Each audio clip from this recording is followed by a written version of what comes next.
এখন প্রচুর পরিমাণে প্রচারে আছে হাড়ভাঙা বুড়ির নাম।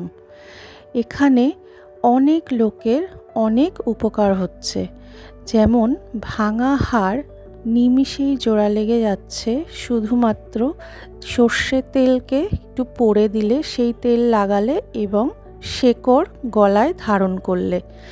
তো চলুন আজকে শেয়ার করব সেখানে কিভাবে যাব আমরা।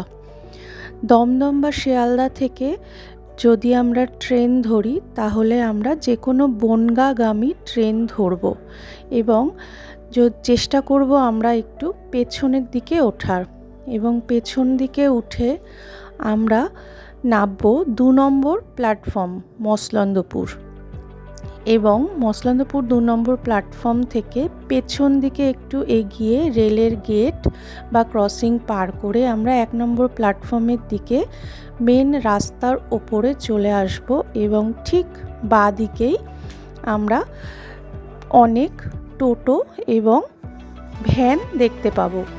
তো সেই ভ্যান বা টোটোতে বললেই হবে হাড়ভাঙা বুড়ির বাড়ি যাব, তারা সেখানে নিয়ে চলে যাবে।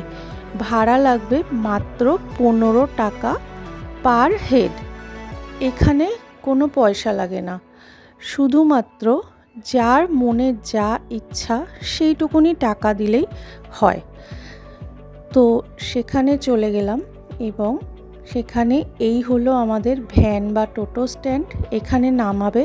এখান থেকে ওই যে সামনে যে গলিটা দেখতে পাচ্ছেন, এই গলির মধ্যে ঢুকে ঠিক বাঁ দিকে 2-3টে বাড়ির পরেই ওনার বাড়ি।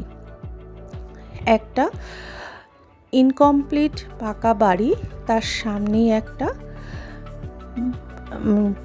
করা রয়েছে বারান্দা, যেটাকে ওরা বারান্দা বলে পরিচয় দেয়। তো সেই বারান্দায় উনি বসেন, এবং বাইরে যত গাড়ি থাকে, যে রুগীরা হাঁটাচলা করতে পারেন না গাড়ির মধ্যে থাকেন, সেই গাড়ির সামনে উনি চলে আসেন এবং এসে তাদেরকে তেল পড়া এবং তার সাথে শেকড় কালো কারে বেঁধে উনি গলায় পরিয়ে দেন। তো এই যে উনি এসছেন, বাইরে অনেক লোক রয়েছে যারা হাঁটাচলা করতে পারে না, গাড়িতেই বসে আছে, তাদের কাছে উনি এসেছেন, এসে সেগুলোকে দিচ্ছেন। তো এই হলো ওনার মানে ট্রিটমেন্ট। তো এখানে প্রচুর লোকের প্রচুর উপকার হচ্ছে। তারপরেও বলবো, বিশ্বাসে মিলায় বস্তু, তর্কে বহুদূর। তো আপনাদেরও কোনো রকম অসুবিধা বা হাড়ের সমস্যা বা হাড় ভাঙা কিছু থেকে থাকলে এখানে অবশ্যই আসতে পারেন, কারণ এখন এখানে অনেক লোকের অনেক উপকারই হচ্ছে।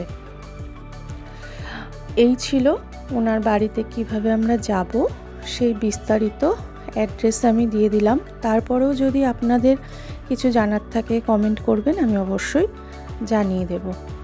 তো আজকের মতো এইটুকুনি। আমার সাথে থাকার জন্য আপনাদের অনেক অনেক ধন্যবাদ। তো উনি কিন্তু একেবারেই বিনা স্বার্থে খুব সুন্দরভাবে সমস্ত ট্রিটমেন্টটা করেন, কারণ ওনার কাছে প্রচুর লোক প্রচুর বিশ্বাসে আসেন। তো সেই বিশ্বাসেই উনি কিন্তু অনেক রকমের এই যে ট্রিটমেন্ট করে থাকেন, এবং অনেকেই বলছেন যে এখানে তাদের অনেক কাজ হয়। তো ধন্যবাদ।